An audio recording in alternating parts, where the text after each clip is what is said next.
What's going on, guys? My name is David Lee, and today is Thursday, so that means it's 3-Minute Thursdays.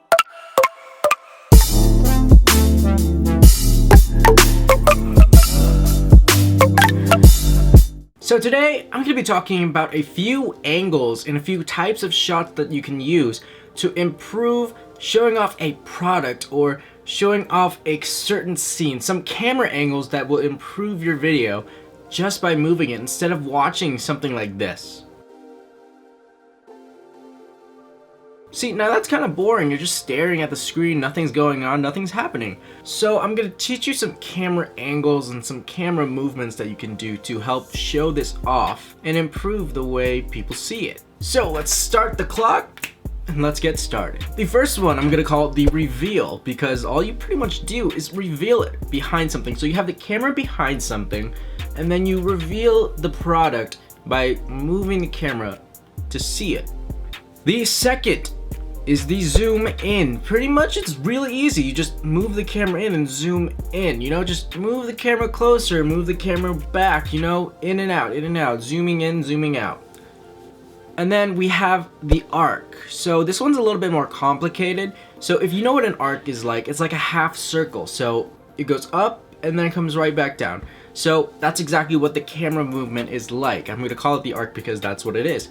So you have the camera and you move it up and then you go slowly turn the camera down so it starts revealing the product as you go up.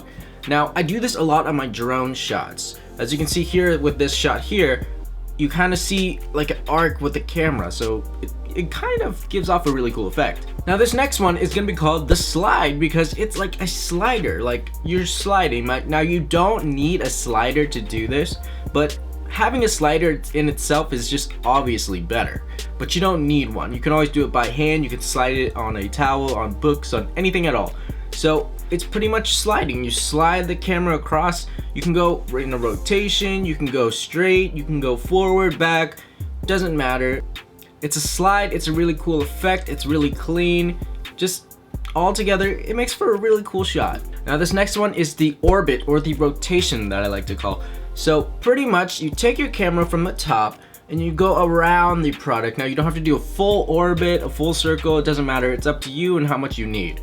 So you just go around the product, do this like sliding. A lot of this is pretty much the slider effect in different angles. So those were just a few ways that you can improve your shots just from being a standard, staring at the camera, looking at a still image, stationary, to something with a little bit more movement, a little bit more cinematic, and something that really draws the eye in. Now, on top of these movements, you can throw in slow motion with the movements, so it makes it seem a lot more smoother, it's more stable, and it's just more to appeal to the eye. People look at it longer because it's kind of in a slow motion. So that's all for today's video. So make sure you guys check out the links in the description. I made a Discord group for content creators, and I'm really trying to build a community where we can engage with each other, learn from each other, and share our experiences with each other. So then as a community, as a whole, we grow from one another. So make sure to check out the link in the description. Make sure to check out my Instagram page. Like this video, share this video, throw a comment below, and smash that subscribe button. And I will catch you guys in the next video. Catch you guys later.